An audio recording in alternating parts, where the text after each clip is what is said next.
Opening scene, peaceful cosmos with stars and light forming.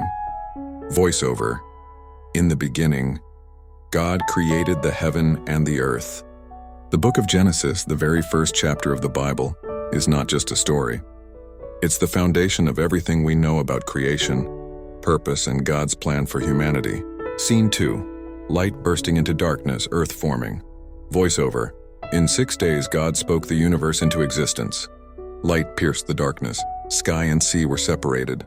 Land rose from the waters and life began to bloom, plants, animals, and every living thing. And on the 6th day God created mankind, formed from the dust, made in his image, to rule over the earth and walk with him. Scene 3, Adam and Eve in the Garden of Eden. Voiceover, God placed Adam and Eve in a perfect paradise in the Garden of Eden. There was no pain, no death, no fear. Only peace, purpose, and a direct relationship with the Creator. But one choice changed everything. Tempted by the serpent, they disobeyed God. Sin entered the world, and humanity's perfect connection with God was broken. Scene 4, life after the fall, Cain and Abel, wickedness growing. Voiceover, from that moment, the story of Genesis becomes one of judgment and mercy.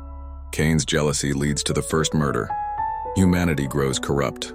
But even when God sends a flood to cleanse the earth, he spares Noah and his family, a sign that his plan to redeem humanity is still alive. Scene 5, Tower of Babel, rising and falling. Voiceover, yet again people try to build their own way to heaven, the Tower of Babel, and God scatters them across the earth. Still, his purpose never changes. Final scene, Abraham looking at the stars.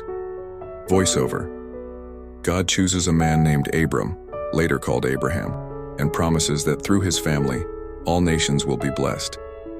From one promise comes a people, a covenant, and eventually a savior.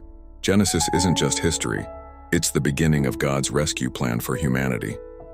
A plan that points straight to Jesus. Closing words on screen. Genesis, the beginning, the fall, the promise. Start your journey, because every story in the Bible begins here.